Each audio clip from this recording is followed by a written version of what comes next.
దేవుడు ఏం చేస్తాడంటే ఆయన వేరు చేయువాడై ఉన్నాడు. ఏం చేస్తాడు? వేరు చేస్తాడు. మీరు మార్కెట్కి వెళ్ళినప్పుడు ఏం చేస్తారంటే చాలా టమాటాలు ఉంటాయి, అన్ని బాగానే ఉంటాయి, కానీ ఏరతారు. మీరు ఏరకుండా అసలు ఉండలేరు మీరు. అవునా? అన్నీ ఉంటాయి, అన్ని మంచి అనుకుంటాం, కానీ ఏరకుండా ఉండలేము. ఏరడం అనేది మన బుద్ధి, మన స్వభావం. ఎక్కడికి వెళ్ళినా మీరు చూడండి, ఏరతారు. కుప్పలు బట్టలు అక్కడ పడేసి ఉంటాయి, అయినా అక్కడికి వెళ్ళి ఏం చేస్తారు? ఏరుకుంటారు. మీకు నచ్చింది, మీకు కోరుకుంది, మీకు ఇష్టమైంది ఏం చేస్తారు? మీరు కోరుకుంటారు, అందులో నుంచి తీస్తారు, బయటికి వేరు చేస్తారు. వేరు చేయడం అనేది మనం చేసే పని. దేవుడు కూడా వేరు చేస్తాడు. దేవుడు విడగొడతాడు. అయ్యో బాబు ఇదేంటి దేవుడు విడగొట్టడం ఏంటి అని చెప్పి తెలియని వాళ్ళు అనుకోవచ్చు. దేవుడు మంచిని విడగొట్టడు, చెడుని మంచిని విడగొడతాడు. అర్థమవుతుందా మీకు? దేవుడు ఏం చేస్తాడంటే మంచిని విడగొట్టడు, చెడుని విడగొడతాడు, చెడును మంచిని విడగొడతాడు. మనుషులు ఏం చేస్తారంటే మంచోళ్ళు విడగొడతారు కదా, కానీ దేవుడు ఏం చేస్తారంటే మంచి చెడును విడదీస్తాడు. మంచితోనే జత అవ్వాలి, చెడుతోనే జత అవ్వాలి. ఇది యొక్క దేవుని యొక్క ప్రణాళిక, దేవుని యొక్క ఉద్దేశము. అందులో భాగంగా మనం మార్నింగ్ చూసాం, మనుషుల్లో నుండి మనుషుల్ని వేరు చేస్తున్నాడు అని మనం చూసాం. అనగా మనము లోకములో ఉన్నవారమే యేసు ప్రభు నమ్ముకోవడం ద్వారా దేవుడు మనల్ని ఏం చేశాడు? వేరుపరిచాడు. వేరుపరిచిన జీవితం, ప్రత్యేకింపబడిన జీవితం మనం జీవించాలి అని బైబిల్ ఘోషిస్తూ ఉంది. అక్కడి నుంచి వేరుపరిచాడు. తర్వాత మరి ఆయన 1000 ఏండ్ల పాలనకు ముందు యుగాంతము సమయంలో ఆయన అందరినీ పోగు చేస్తాడు. అప్పుడు గొర్రెల్లో నుండి మేకలను వేరు చేస్తాడు అని మనం మాట్లాడుకున్నాం. నేను చెప్పాను కదా, విశ్వాసుల్లో నుండి ఏం చేస్తాడు? ఆయన అవిశ్వాసుల్ని వేరు చేస్తాడు. సంఘములో 2 రకాల ప్రజలు ఎప్పుడు ఉంటారని చెప్పాను. ఒకటి విశ్వాసులు, అవిశ్వాసులు. అవిశ్వాసులు అంటే ఎవరో కాదు, ప్రభువు నమ్ముకున్నామని చెప్పుకొని ఆ ప్రకారం బ్రతకని వారే అవిశ్వాసులు. ప్రభువుని నమ్ముకున్నామని చెప్పుకొని ఆ ప్రకారమైన జీవితము లేని వారే అవిశ్వాసులు. దేవుడు ఏం చేస్తాడంటే ఎక్కడ నిన్ను ఏం చేయడు, ఎక్కడ నిన్ను సంఘంలో సెపరేట్ చేయడు, ఎక్కడ నీకు చాలా టైం ఇస్తాడు. నువ్వు మారు మనసు పొంది వాక్యానుసారంగా బ్రతుకున్నట్లు దేవుడికి చాలా సమయం ఇస్తాడు. మార్చుకుంటుంది వాక్యము ద్వారా. నా యొక్క సేవకుడు మాట్లాడుతున్న మాటల ద్వారా ఆమె సత్యం తెలుసుకుంటాడు, అతడు సత్యం తెలుసుకుంటాడు, జీవితాన్ని సరి చేసుకుంటాడు, నా పోలికలోనికి వస్తాడు, వాక్యాన్ని అనుసరిస్తాడు అని చెప్పుడు దేవుడు మనకి చనిపోయేంత వరకు సమయం ఇస్తాడు, చివరి వరకు మనకు సమయం ఇస్తాడు. అప్పటికి కూడా మనం మారు మనసు పొందకపోతే ఆ తర్వాత ఏం చేస్తాడంటే దేవుడు మనల్ని అక్కడ సెపరేట్ చేస్తాడు. నిన్ను నమ్మకంగా దేవుని సేవించిన బిడ్డలతో పాటు నిన్ను కూడా పరలోకానికి ఆయన తీసుకెళ్ళడు. తన చుట్టూ ఎవరుంటారా అంటే నమ్మకమైన బిడ్డలే ఉంటారు. మనందరికి ఎవరు కావాలి? నమ్మకస్తులు కావాలి. కోడలు నమ్మకంగా ఉండాలి, నచ్చదు లేకపోతే మనకి. కూతురు నమ్మకంగా ఉండాలి, లేకపోతే నచ్చదు. కొడుకు నమ్మకంగా ఉండాలి, లేకపోతే నచ్చదు. ఏమన్నా అల్లుడు నమ్మకంగా ఉండాలి, లేకపోతే నచ్చదు. మన దగ్గర పనిచేసే వాళ్ళు మనకు నమ్మకంగా ఉండాలి, లేకపోతే నచ్చదు. అందరికీ నమ్మకస్తులే కాదు, మరి దేవుడికి ఎంత నమ్మకస్తులు కావాలి? నీకు నమ్మకస్తులు కావాల్సినప్పుడు దేవుడికి కూడా నమ్మకస్తులు కావాలి కదా. అందుకనే తనను ఎవరు నమ్మకంగా సేవిస్తారో వారిని తనతో పాటు నిత్య రాజ్యములో చావనేది, మరణం అనేది, చీకటి అనేది, దుఃఖం అనేది, ఏడుపు అనేది, ఆకలి అనేది, బాధ అనేది, మరి కష్టం అనేది, శ్రమ అనేది తెలియనటువంటి నిత్య సంతోషకరమైన రాజ్యములోనికి ఆయన తనతో పాటు వారిని తీసుకెళ్తాడు. ఎవరైతే ప్రభువుని నమ్మి కూడా అపనమ్మకంగా వాక్య విరుద్ధంగా జీవిస్తారో దేవుడు వారిని వదిలేస్తాడు, అనగా నరకానికి వాళ్ళు వెళతారు.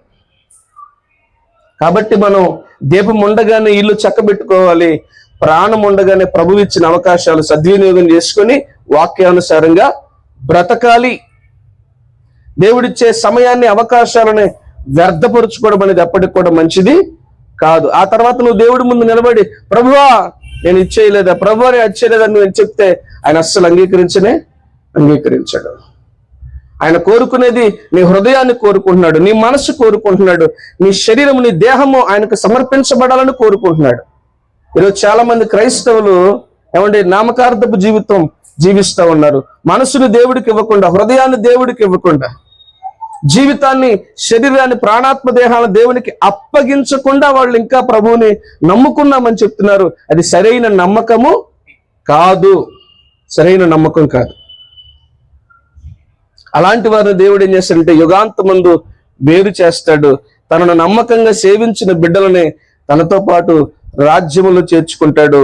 ఈ లోకంలో ఎవరైతే దేవుని దగ్గర అపనమ్మకంగా బ్రతుకుతారో దేవుడు వారిని నరకములోనికి త్రోసివేస్తాడు. అక్కడ అగ్ని ఆరదు, పురుగు చావదు.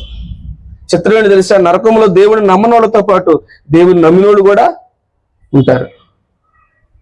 నమ్మనోళ్ళు అంటే అస్సలు నమ్మలేదు, ప్రభు దగ్గర వాళ్ళు రాలేదు, ప్రభువుని ఒప్పుకోలేదు, వాళ్ళతో పాటు నమ్మినోళ్ళు అంటే నమ్మి కూడా నమ్మకంగా జీవించని వారు, నమ్మి కూడా నమ్మకంగా జీవించని వారు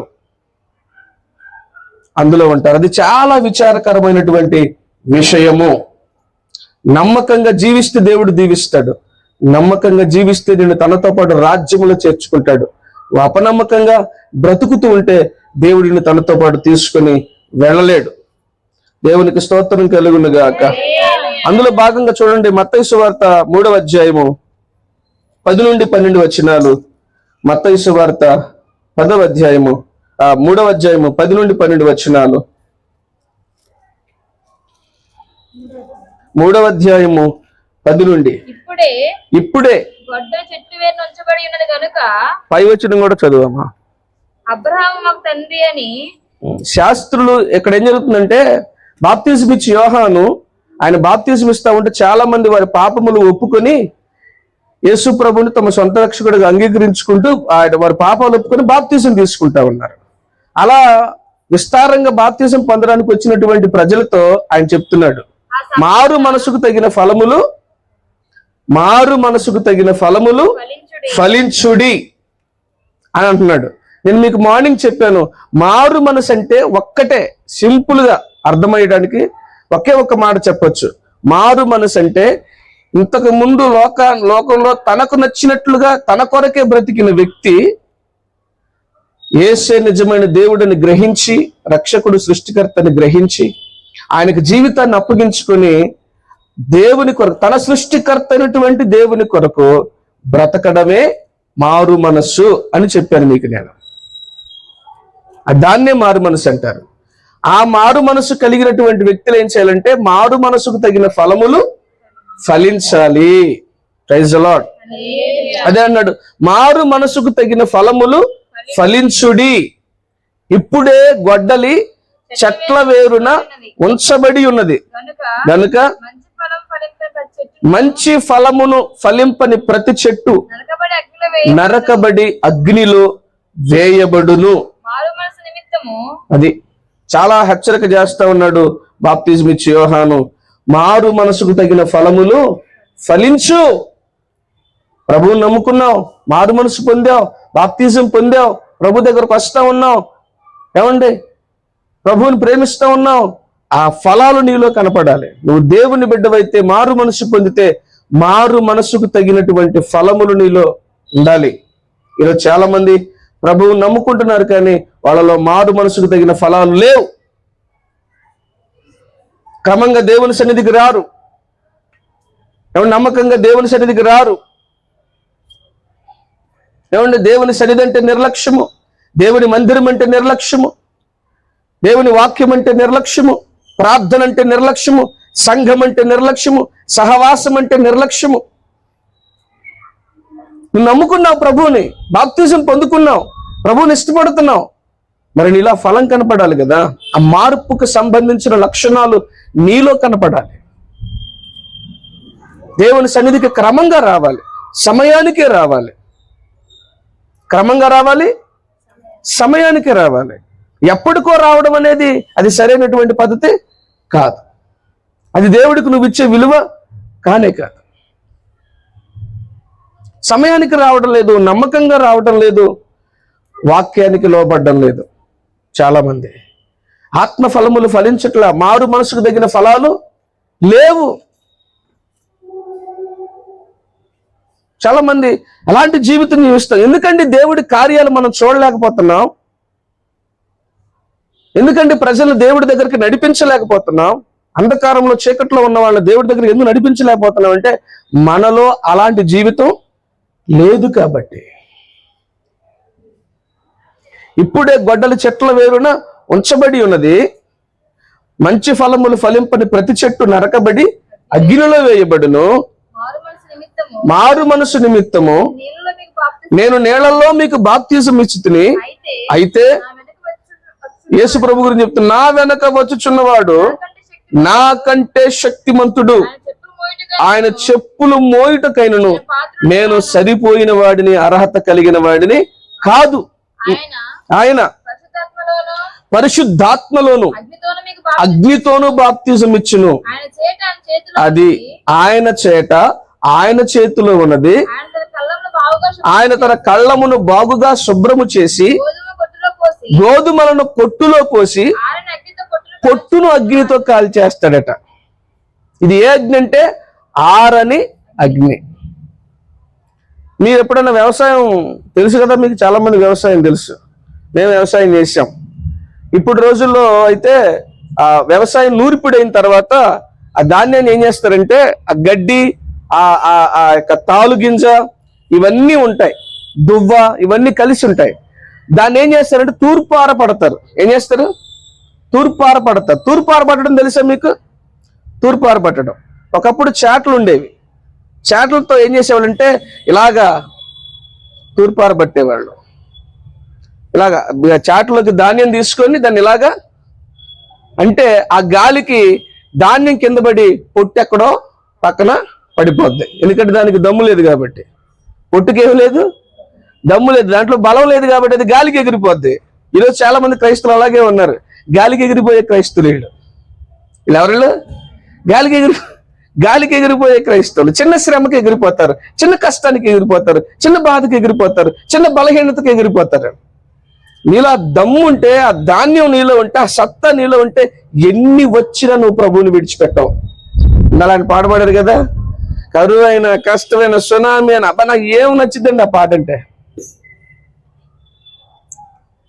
ఎంత అద్భుతంగా రాశాడు ఆయన, దైవజనుడు లోకా గారు.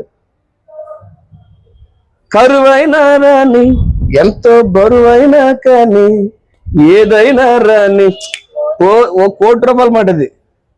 పోతే పోనీ దిక్కుమాలిన జీవితం, ఒక్కొక్కటి దేనికో చచ్చిపోతున్నారు. అలాంటిది నా ప్రభువా, నీ భక్తులు నీ కోసం బ్రతికి చనిపోవడం కంటే గొప్ప భాగ్యం ఏమున్నది? అడ్డమైన వాటికి, బీడీలకి, సిగరెట్లకి, మందుకి, 10 రూపాయలకి, ప్రతి దానికి చచ్చిపోతున్నారు ఈరోజు చాలా మంది. అడిగిన డబ్బు ఇవ్వకపోతే చచ్చిపోతాడు. బీడీ దొరకలేదని చచ్చిపోతాడు, అయితే మందు దొరకలేదని చచ్చిపోతాడు. ప్రతి చిన్నదానికి భార్య తిట్టిందని చచ్చిపోతాడు, భర్త కొట్టాడని చచ్చిపోద్ది. ఆ యాక్సిడెంట్ లో ఇలాగ వెళ్ళిపోతాడు, వాడికి బైక్ ఉన్నట్టు దేనికో తగులుతాడు, చచ్చిపోతాడు. ప్రతి చిన్నదానికి చచ్చిపోతున్నప్పుడు ప్రభువులో ఉండి ప్రభు కొరకు చనిపోవడం ఎంత ధన్యత, అదెంత ఆధిక్యత. దేవునికి స్తోత్రం కలుగునుగాక. హల్లెలూయా. చాలా మంది పొట్టు క్రైస్తవులు. ఏ క్రైస్తవులు? పొట్టి కాదు, పొట్టి గురించి కాదు, పొట్టు పొడుగు గురించి కాదు నేను మాట్లాడేది. పొట్టు ధాన్యము లేని క్రైస్తవులు, సత్తా లేని క్రైస్తవులు, దమ్ము లేని క్రైస్తవులు అంటున్నారు చాలా మంది.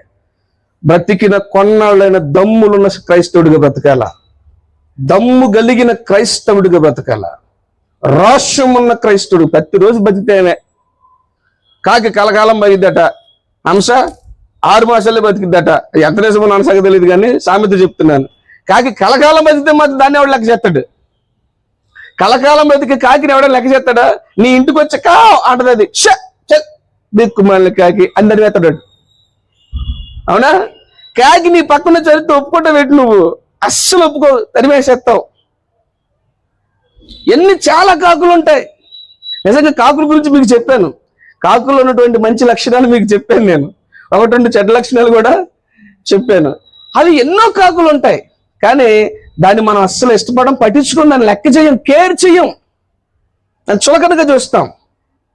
హంసను అలా చూస్తారా? హంసను అలాగా చూడరు. దేవునికి స్తోత్రం. హల్లెలూయా. కాకిలా కలకాలం బ్రతకడం కాదా? దమ్ము కలిగిన క్రైస్తవుడిగా, నికార్సైన క్రైస్తవుడు, సత్తా కలిగిన క్రైస్తవుడిగా, సేవ కలిగినటువంటి సేవ నాటు సేవ కాదు, సేవ అంటే తెలుసా మీకు? అది ఈ పదం ఎక్కడ వాడతారంటే, చెట్లు నరికేటప్పుడు కొన్ని చెట్లు ఉంటాయి, బాగా చేవదేలు ఉంటాయి, చేవదేలింద్రా అంటారు. చాలా స్ట్రాంగ్ ఉంటుంది, అది నరకడం చాలా కష్టం. నేను ఇన్ని చెట్లు నరికాను. నేను డిగ్రీ చేసిన చాలా పనులు చేశాను, నేను చాలా కష్టపడ్డాను. కష్టము విలువ నాకు బాగా తెలుసు. నేను డిగ్రీ వరకు చదువుకున్నప్పటికి కూడా ఏమంటే ట్రాక్టర్లో ఇంత మొద్దులు ఆ ఐసర్ టాటర్కి ఎక్కించి 9-10 ఇంటికి వెళ్ళేవాళ్ళం. ఆ పని ఓ రేంజ్ లో ఉంటది. పెద్ద పెద్ద చెట్లు రంపంతో కోస్తే చేవగలిగిన చెట్లు తొందరగా తెగవో, గోడలు నొప్పి వచ్చేస్తాయి, భుజాలు పోతాయి. మాకు కోసి నరికిను చావ ఉండాలా, బతుకులో చావ ఉండాలా. చావగలిగిన జీవితం, రోషము కలిగినటువంటి, పౌరుషము కలిగినటువంటి భక్తి జీవితం, ఆత్మీయ జీవితం మనకు ఉండాలా. పొట్టు క్రైస్తవులు ఎవరు? ఆయన చేతిలో ఉందట. ఆయన ఏం చేస్తాడట? కళ్ళం శుభ్రం చేసుకుంటాడు. చెరుగుతాడు. ఆయన చెరిగే పని చేస్తున్నాడు. ఆయన రైతు, వ్యవసాయదారుడు. యేసుక్రీస్తు ప్రభు ఆయన ఒక రైతు, వ్యవసాయదారుడుగా చెప్తున్నాడు. ఆయన చేతిలో ఉన్నది. ఆయన తన కళ్ళమును బాగుగా శుభ్రం చేస్తాడు. శుభ్రం లేనటువంటి కొట్టిన ఏం చేస్తాడు? యేసు ప్రభు బాగు చేస్తాడు, శుభ్రం చేస్తాడు. శుభ్రత ఉండాలి, బ్రతుక్కు శుభ్రత ఉండాలి, ఇంటికి శుభ్రత ఉండాలి, కుటుంబానికి శుభ్రత ఉండాలా, మన ఒంటికి శుభ్రత ఉండాలా, మన మనసుకు శుభ్రత ఉండాలా. ఈరోజు మనసుకు శుభ్రత లేదు, ఇంటికి శుభ్రత లేదు, ఒంటికి శుభ్రత లేదు, బ్రతుక్కు శుభ్రత లేదు. శుభ్రం లేకుండా జీవిస్తున్నారు, రాత జీవితం జీవిస్తున్నారు. ఏమండి, ఇంటిని శుభ్రంగా పెట్టుకోవాలండి. ఇల్లు శుభ్రంగా ఉండాలి, మన ఒళ్ళు శుభ్రంగా ఉండాలి. చాలా మంది ఆడ మనుషులు భర్తల దగ్గర శుభ్రంగా ఉండరు, బయటికి వెళ్ళేటప్పుడు మాత్రం శుభ్రంగా తయారైపోతుంది. ఇదేం పోయేగాలి నాకు అర్థం కాదు. నీ శుభ్రత నీ భర్త దగ్గర కనపడాలి. నీ భర్త దగ్గర నువ్వు శుభ్రంగా కనబడాలి, అందంగా కనబడాలి. భర్త ముందు నువ్వు అలంకరించుకో. బయటికి వెళ్ళేటప్పుడు ఏంటి అలంకరణ? బయటికి వెళ్ళేటప్పుడు అందంగా తయారైపోతారు. భర్త ముందు మాత్రం చీపురు మొహం వేసుకొని కనపడతారు. సింపురు జుట్టు వేసుకొని ఆ జిడ్డు మొహం వేసుకొని కనపడతాడు. ఆడెప్పుడే పని నుంచి బయటకు వస్తాడు, ఇంట్లోకి వస్తాడు. ఎలాగుండాలా? ఫ్రెష్ ముఖంతో భర్తని కలుసుకుంటే అతనికి నిన్ను చూడగానే అబ్బా ఆ కష్టం పోయి ఎంత అందంగా ఉందిరా నా భార్య, ఎంత ముద్దుగా ఉందిరా నా భార్య. నువ్వు ముద్దుగా ఉండి నువ్వు అందంగా తయారైతే ఆ దిక్కులు ఎందుకు చూస్తాడు? దిక్కుమాలోడైతే దిక్కులు చూపు చూస్తాడు, అది వేరే సంగతి. భార్యగా నువ్వు శుభ్రత పాటించాలి. భర్త ముందు చక్కగా నువ్వు ఉండాలి. నీ ఒంటికి శుభ్రత ఉండాలి, నీ ఇంటికి శుభ్రత ఉండాలి. పెద్దలు చెప్తారు కదా, ఇంటిని చూసి ఇల్లాలను చూడాలంట.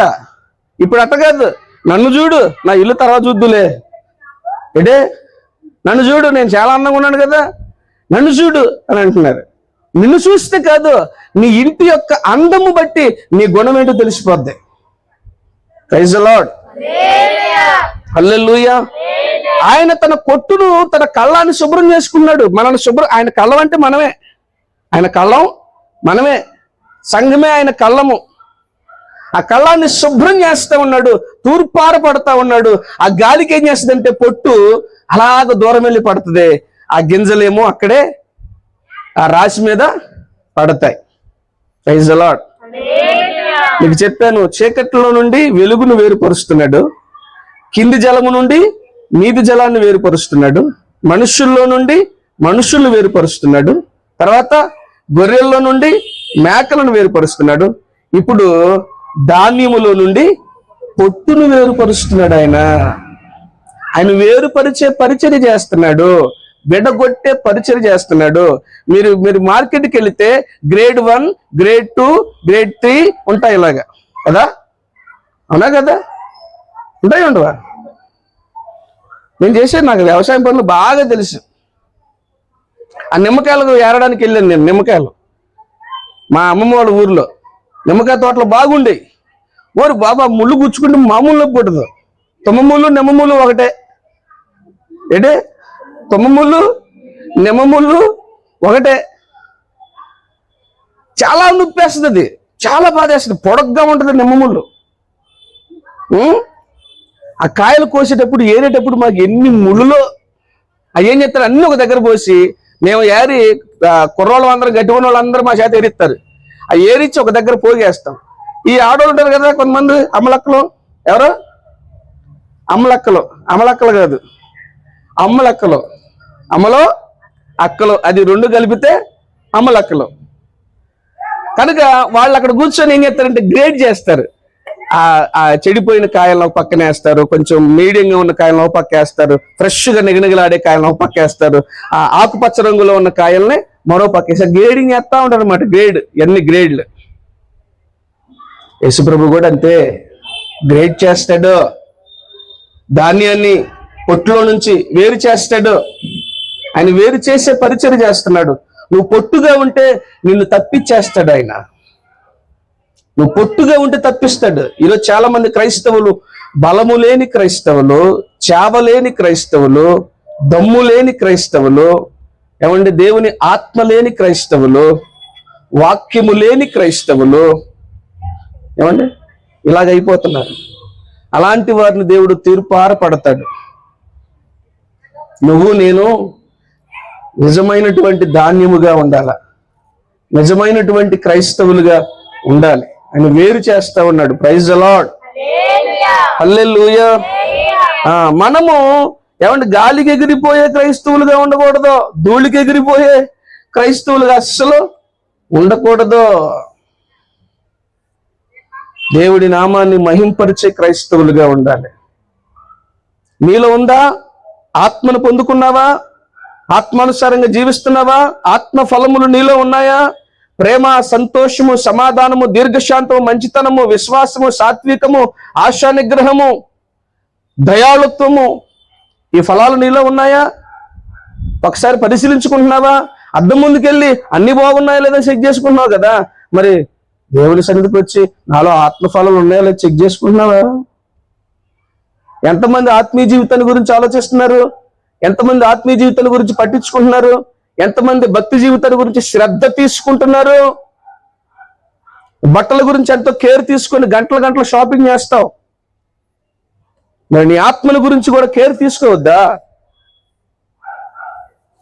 ఈ బట్టలు వాళ్ళు తీసుకుంటే కొంతకాలానికి అవి మాసిపోతాయి, చిరిగిపోతాయి, పాడైపోతాయి, వదిలేస్తావు. నువ్వు ₹1,00,00,000 పెట్టి కొన్నా సరే అది ఖచ్చితంగా మాసిపోతాయి. అవునా? మరి మాసిపోయినటువంటి నీ ఆత్మీయ జీవితాన్ని గురించి శ్రద్ధేది? భక్తి జీవితాన్ని గురించి ఆలోచనేది? నీ భక్తి జీవితాన్ని గురించి శ్రద్ధేది? ఎంత శ్రద్ధ పెడుతున్నావు? ఎంత ఎఫర్ట్ పెడుతున్నావు? ఏమండి, కుదిరితే సన్నిధికి, కుదరకపోతే ఏంటి మరిగా? కుదిరితే సన్నిధి, కుదరకపోతే లేదు. ఇంకా వీలైతే సన్నిధికి, వీలు కాకపోతే లేదు. ఇంకా ఇలాంటి జీవితం కలిగిన వారు పొట్టు లాంటి వారు. వారు దేవుని సన్నిధిలో నిలబడలేరు. వారికి పరలోక రాజ్యము రాదు. ఇప్పుడే పశ్చాత్తాపడి మారు మనసు పొంది, అయ్యో నువ్వు నన్ను చెరిగితే నేను ఎగిరిపోతాను కదా, నరకములో ఆరని అగ్నితోనట పొట్టునేం చేస్తాడట? కాలుస్తాడు. ఆరని అగ్ని. నరకములో అగ్ని ఆరిపోదు, పురుగు చావదు. ఏమన్నా నరకం అసలు అగ్నిలో పురుగు ఉంటుందో చెప్పండి? అగ్నిలో పురుగు ఉండదు. కానీ దేవుడు తలుచుకుంటే అగ్నిలో పురుగు ఉంటుంది, తర్వాత ఇంకేముంటది? ఏదైనా ఉంటది. యేసు రక్తమే జయం. ఇది మనుషులకు అసాధ్యము కానీ దేవునికి సమస్తము సాధ్యమే. దేవునికి అన్ని సాధ్యం. అందుకే రాశాను, అసాధ్యమైనది ఏదైనా ఉందా, నేను ఆరాధించే నా యెహోవాకి, తలవంచనిది ఏదైనా ఉందా, నన్ను ప్రేమించే నా యేసునాథునికి. అసాధ్యమైనది ఏదైనా ఉందా, నేను ఆరాధించే నా యెహోవాకి, తలవంచనిది ఏదైనా ఉందా, నన్ను ప్రేమించే నా యేసునాథునికి. అడిగి చూడు నా దేవుని, ప్రార్థించి చూడు శ్రీ యేసుని. అడిగి చూడు నా దేవుని, ప్రార్థించి చూడు శ్రీ యేసుని. అసాధ్యమైనది ఏదైనా ఉందా, నేను ఆరాధించే నా యెహోవాకి, తలవంచనిది ఏదైనా ఉందా, నన్ను ప్రేమించే నా యేసునాథునికి. Praise the lord. నా యేసయ్యకి అసాధ్యమైనది ఏది లేదు, చేతకానిది ఏది లేదు, చెయ్యలేనిది ఏది లేదు. గాల్లో దీపం పెట్టి దేవుడే దేవుడు అంటే ఎలాగా అని కొంతమంది ప్రశ్న వేస్తారు. మనకు కావాలని గాల్లో దీపం పెట్టి దేవుడే దేవుడు అంటే ఆయన ఇచ్చేయడు. కానీ మనం అందుబాటులో లేక దీపం గాల్లో ఉంటే మాత్రం ఖచ్చితంగా నా దేవుడు తుఫానులో కూడా దీపాన్ని ఆరిపోకుండా కాపాడతాడు. నువ్వు కావాలని దీపాన్ని గాల్లో పెట్టి అది ఆరిపోకూడదంటే ఆరిపోదు, ఖచ్చితంగా అది ఆరిపోద్ది, ఖచ్చితంగా ఆరిపోద్ది. కానీ నువ్వు తప్పనిసరి పరిస్థితుల్లో నువ్వు దీపం దగ్గర లేవు, నీ పరిస్థితి చేదాటిపోయింది, దీపం గాల్లో మరి అల్లాడిపోతా ఉంది. తుఫాను గాలైనా సరే దేవుడు దాన్ని ఆరిపోకుండా నిలబెట్టగలడు. Praise the Lord. భూమిని శూన్యములో వేలాడదీసిన దేవుడికి చేతగానిదంటూ ఏది లేదు. భూమి శూన్యములో వేలాడుతా ఉంది. విశ్వాన్ని మీరు చూడండి, విశ్వము మనమంతా శూన్యములో ఉన్నాం. అలాంటి దేవుడికి చేతగానే ఉంది చెప్పండి? నా దేవుడికి ఏదైనా చేతనవుద్ది. రక్షించబడిన మొదట్లో రాశాను ఈ పాట, నేను రాసిన మొట్టమొదటి పాట. దేవునికి స్తోత్రం కలుగును గాక. ప్రభువుకి అసాధ్యమైనది ఏదీ లేదు. అడుగు, నువ్వు దేవుణ్ణి అడుగు, ప్రార్థించు, ఏది కావాలో చెప్పు. అది నీకు అసాధ్యమే, మానవునిగా నీకు అసాధ్యమే. ఏమంటే నీకున్న పరిమితిని బట్టి అది నీకు అసాధ్యమే, కానీ దేవునికి అది అసాధ్యము కాదు. నా దేవుడికి సమస్తము సాధ్యమే. ఆయన ఏదైనా చేయగలడు, ఎంతైనా చేయగలడు. ఆయనకు సాధ్యం కానిది లేదు. నీకు ఏ బాధ ఉన్నా, ఏ కష్టం ఉన్నా, ఏ దుఃఖం ఉన్నా, నీకే శ్రమ ఉన్నా, నువ్వు ఎక్కడున్నా ప్రభువుని కేక వేస్తే, ప్రార్థిస్తే, అడిగితే నీ కొరకు దేవుడు కార్యము చేస్తాడు. నా దేవుడు అందరికీ అందుబాటులో ఉన్న దేవుడు. పిలిస్తే పలికేంత దగ్గరగా ఉంటాడు ఆయన.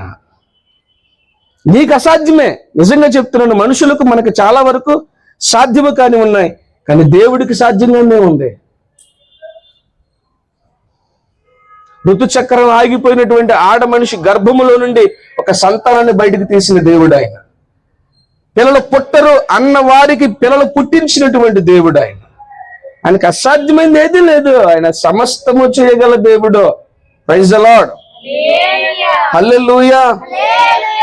కాబట్టి ప్రియులారా, మనము చావగలిగినటువంటి క్రైస్తవులుగా, దేవుని చేతిలో సత్తా కలిగినటువంటి క్రైస్తవులుగా మనం ఉండాలి. ఆయన శుభ్రం చేసి చెరిగితే మనం ఇదైపోకూడదు. ఆ అగ్నిలోనట అగ్ని ఆరదట. ఆ పురుగు అంటే నరకములో నీకు రెండు ఉంటాయి. నరకములో రెండు ఉంటాయి. ఒకటేంటంటే అగ్ని, అది ఎప్పటికీ ఆరిపోదు. రెండు పురుగు. రెండోది ఏంటిది? పురుగు. పురుగు చూసారా? పురుగు చాలా పురుగులు ఉంటాయి, కానీ చెద పురుగులు ఉంటాయి చూసారా? శుభ్రంగా తినేస్తాయి, దేన్ని వదిలిపెట్టవయి. మీకు ఉసుళ్ళు తెలిసే? ఉసుళ్ళే చెద పురుగులు. నిజం, ఉసుళ్ళే చెద పురుగులు. ఆ చెద పురుగులకు ఉసుళ్ళకి రెక్కలు ఇరిగిపోతే వచ్చాయే చెద పురుగులు. ఈ చెద పురుగుల సంతానం ఎక్కడదయ్యా అంటే తేనెటీగల గుంపులోది. తేనెటీగల గుంపులో నుంచి వచ్చిందే ఈ ఉసుళ్ళు. ఆ ఉసుళ్ళకి రెక్కలు ఊడిపోయి అవి చెద పురుగులుగా మారిపోతాయి. అది ఆ చెద పురుగుల దగ్గర మీరు చక్కబెట్టడం శుభ్రంగా కొరికేస్తే శుభ్రంగా ఆడిపోతే అర్థం కాదు. అంత ఎంత పెద్ద వస్తువు శుభ్రం తినిపడేస్తాయి. నరకములో పురుగు ఉంటుంది నీ శరీరాన్ని తినటానికి. ప్రభువుని నమ్ముకొని కూడా నమ్మకుండా ఒకవేళ చనిపోతే, ప్రభుకు జీవితాన్ని అప్పగించకుండా చనిపోతే, నీ రక్షకుడి కొరకు, నీ సృష్టికర్త కొరకు నువ్వు విని కూడా ఆయన విశ్వాసం ఉంచకుండా నమ్ముకోకుండా చనిపోతే నరకము. రెండు, నమ్ముకొని కూడా నమ్మకంగా జీవించకపోతే నరకము. ఆ నరకములో అగ్ని ఉంటుంది, నిన్ను ఎప్పుడు కాలుస్తుంది. రెండవది నీ శరీరాన్ని కొరికేసే పురుగు ఉంటుంది. అది నిన్ను కొరుకుతా ఉంటాయి, తింటా ఉంటాయి పురుగులు. నీ ఒంటి నిండా పురుగులు ఉంటాయి. ఆ అగ్ని పురుగులకి ఏం కాదు, నీకే మంట. అగ్ని నీకే నిన్నే కాలుస్తుంది. నీ శరీరం దహించబడతా ఉంటది, ఉడికిపోతుంటది. మరో పక్క పురుగులు తింటా ఉంటాయి నిన్ను. అందుకే ప్రభు అన్నాడు, నరకమున అగ్ని ఆరదు, వారి పురుగు చావదు. గోధుమలను కొట్టులో పోసట, పొట్టుని ఆరని అగ్నితో కాల్చివేస్తాడు. అప్పుడు నువ్వు కేకలేస్తే ప్రయోజనం ఉండదు. అప్పుడు ప్రభువా ప్రభువా నువ్వు బ్రతిమలాడుకుంటే ప్రయోజనం ఉండదు. ఇప్పుడే మారు మనసు పొంది పరిశుద్ధాత్మను పొందుకుని వాక్యానుసారంగా జీవించాలి. మారు మనసుకు తగిన ఫలాలు ఫలించాలి. అప్పుడు నువ్వు దర్జాగా దేవుడితో పాటు ఉంటావు. ఈ లోకంలో నువ్వు నేను ఎంతో కాలం బ్రతకం ప్రియులారా. దేవుడు రాక బహు దగ్గరగా వచ్చింది, సమీపంగా వచ్చింది, యుగాంతము రాబోతా ఉంది. దేశం మీదకి దేశము యుద్ధముకు వెళతా ఉంది. ప్రపంచ యుద్ధం రాబోతా ఉంది. అంతము కలగబోతా ఉంది. మీరు పరిస్థితులు గమనించి మెలకువగా ఉండమని దేవుని వాక్యం సెలవిస్తా ఉంది. ఇప్పుడే సిద్ధపడి మారు మనసుకు తగిన ఫలాలు ఫలించాలి. స్తోత్రం కలుగును గాక. హల్లెలూయా. ఇంకో మాట చూపి నేను ముగిచ్చేస్తాను. అక్కడ ఏముంది? ఆదికాండం 1వ అధ్యాయము 6-7 వచనాల్లో మరియు దేవుడు జలముల మధ్యన విశాలము కలుగ చేసి ఆ జలములను ఈ జలములను వేరుపరుచునుగా కని పలికెను. ఆ విశాలమునకు ఆకాశము అని పేరు పెట్టిను. ఏంటట? విశాలానికి ఏం పేరు పెట్టాడట? విశాలానికి ఆకాశము అని పేరు పెట్టాడు. అంటే ఇప్పుడు మనం చూస్తున్నటువంటి ఆకాశం పైన ఒక లోకం ఉంది. అదే పరలోకం, దేవుడు ఉన్న లోకం. ఆ లోకం మన కంటికి కనబడకుండా ఉంది. దాని మేఘాలు ఆవరించాయి, విశ్వం ఆవరించి ఉంది. దాని పైన దేవుని లోకం ఉన్నది. దాన్ని పరలోకం అంటారు. మనం ఇక్కడున్నాం. ఆ లోకానికి ఈ లోకానికి మధ్యలో దేవుడు గ్యాప్నిచ్చాడు. మనిషి చేరుకోలేనంత గ్యాప్ అది. ఏంటది? నువ్వు రాకెట్ వేసుకుని పోయినా పరలోకానికి వెళ్ళవు, కానీ పరిశుద్ధాత్మను కలిగి ప్రభువుని నమ్ముకుంటే మాత్రం పరలోకానికి వెళ్తావు. దేవునికి స్తోత్రం కలిగింది. నువ్వు చాలా టెక్నాలజీ సంపాదించి తెలివితేటలు తెచ్చుకొని స్పీడ్ గా ఒక సెకండ్కి 100 కిలోమీటర్ స్పీడ్ తో వెళ్ళే రాకెట్ నువ్వు కనుక్కున్నా సరే పరలోకానికి వెళ్ళవు, కానీ పాపాలు ఒప్పుకొని యేసు ప్రభువుని నమ్ముకుంటే మాత్రం ఖచ్చితంగా నువ్వు పరలోకానికి వెళ్తావు. Praise the Lord. హల్లెలూయా. పిల్లరా, ఏం చేశాడంటే దేవుడు ఆ జలాలు ఒరుచుకుంటున్నాయి.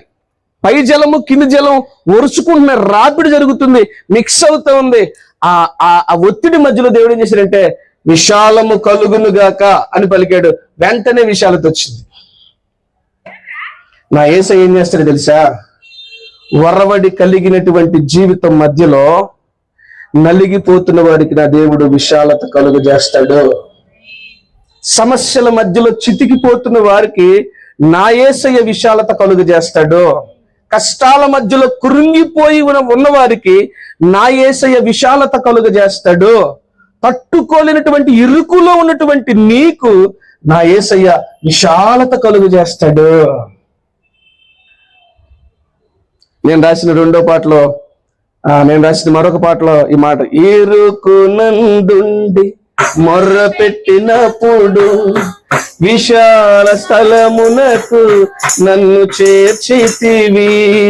శ్రమల కొలిమిలో నేనుండినప్పుడు విడుదల నీచిన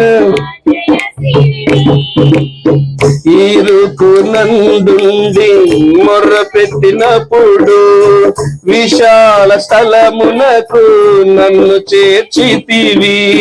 శ్రమల కొలిమిలో నేనుండినప్పుడు విడుదల నీచిన జయశీలివి. నీవు నాలో ఉండగా బ్రతుకంతా పండుగ, నేను నీలో ఉండగా ఏగా నిండుగామే. నీవు నాలో ఉండగా బ్రతుకంతా పండుగ, నేను నీలో ఉండగా వెలుగేగా నిండుగా. యేసయ్యా నీ కృప నిరంతరం నిలుచును.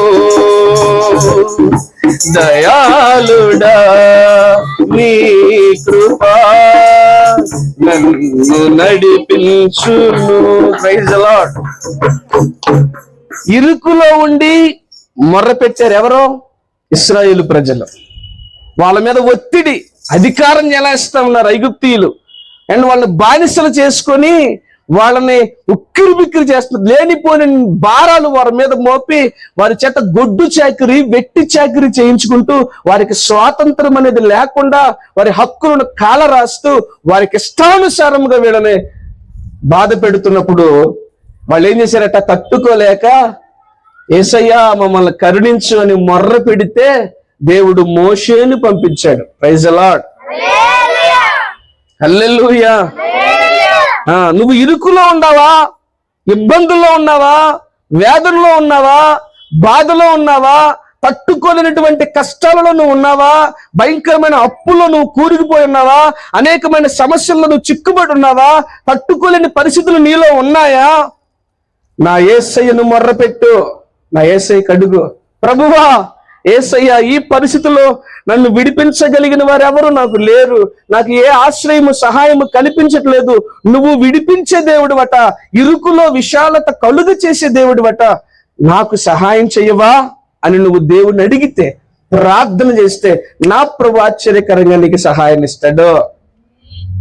ఉక్కిరి బిక్కిరి చేస్తున్న పరిస్థితుల మధ్యలో నీకు విశాలత కలుగ చేస్తాడు, నీకు నెమ్మదినిస్తాడు, శాంతినిస్తాడు. ఏమండి, నువ్వు వాటిని జయించగలిగేలాగా చేస్తాడు. Praise the lord. చాలా మంది అందుకే కదండి చచ్చిపోతున్నారు, సూసైడ్ చేసుకుంటున్నారు. వారు భరించలేనటువంటి ఒత్తిడి ఏదో వారికి కలుగుతుంటే వారు తట్టుకోలేక, దాన్ని జయించలేక, అధిగమించలేక ఆ శ్రమకు బలహీనమైపోయి వారు మరణిస్తా ఉన్నారు, చచ్చిపోతా ఉన్నారు. సహాయము లేక నా ప్రభువుని సహాయం అడిగితే, నా ప్రభువుని ప్రార్థిస్తే ఖచ్చితంగా నిన్ను ఇరుకులో నుండి విశాలతలోనికి తెస్తాడు.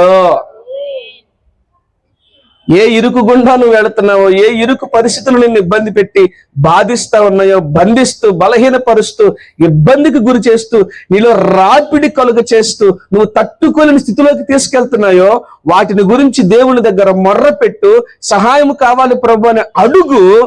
ఖచ్చితంగా నా దేవుడు నీకు సహాయం ఇస్తాడు. ఆయన నీకు విశాలత కలుగు చేస్తాడు. నీ పరిస్థితుల మధ్యలో నీకు విశాలతనిస్తాడు. నువ్వు బ్రతకగలిగేలాగా చేస్తాడు, నువ్వు నిలబడగలిగేలాగా చేస్తాడు, నిలదొక్కుకునేలాగా చేస్తాడు. నీ పరిస్థితులన్నిటిని అధిగమించి నువ్వే ఇతరులకు ఆశీర్వాదం అయ్యేలాగా చేస్తాడు. ప్రైజ్ ది లార్డ్, హల్లెలూయా. ఇది ఎలా జరుగుతుందని నువ్వు అనుకోవద్దు. నా దేవుడు నీ పక్షంగా గొప్ప కార్యములు చేయగలడు.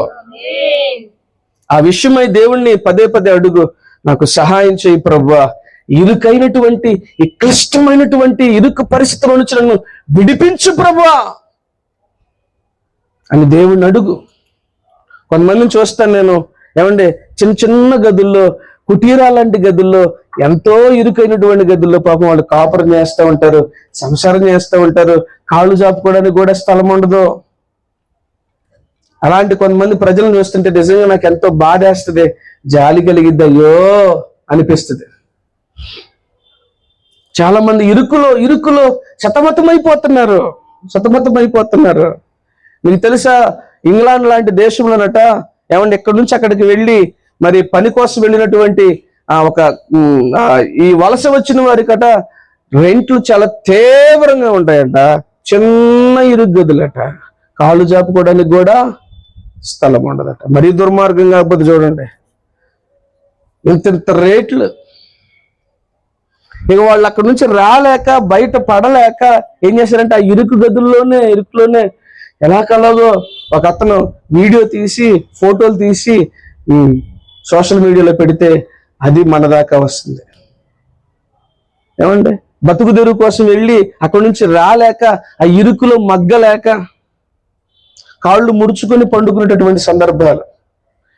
ఫ్రిడ్జ్ అక్కడే ఉంటది, ఏమండి బీరు అక్కడే ఉంటది, గ్యాస్ పొయ్యి అక్కడే ఉంటది, మంచం అక్కడ, అన్నీ ఆడే. ఆ ఇరుకులో వాళ్ళు ఎంత ఇదైపోతారండి బాబు, చాలా బాధేస్తుంది నాకు. అలాంటి ఇరుకుకరమైనటువంటి పరిస్థితులన్నిటిలో నుంచి దేవుడు విడిపించి విశాలతలోనికి తెస్తాడు. నా యేసయ్య సహాయము చేయగలవాడు. నువ్వు ఊహించలేని విశాలత, ఫ్రీడమ్ నీకు ఇస్తాడు. Praise the lord. ఫ్రీడమ్ నీకు ఇస్తాడు, స్వేచ్ఛ నీకు ఇస్తాడు నా ప్రభు. కనుక ఇరుకును బట్టి ఎవరు కృంగిపోవాల్సిన అవసరం లేదు. ఇరుకు మధ్యలో నలిగిపోవాల్సిన అవసరం లేదు. శ్రమల మధ్యలో అల్లాడిపోవలసిన అవసరం లేదు. సహాయం చేయగలిగిన నా దేవుడు ప్రభు యేసుక్రీస్తున్నాడు. ఆయన అడిగితే ఆ ఇరుకులో విశాలత కలుగు చేస్తాడు. నువ్వు ఊహించని విధంగా నీకు విశాలతనిస్తాడు. Praise the lord.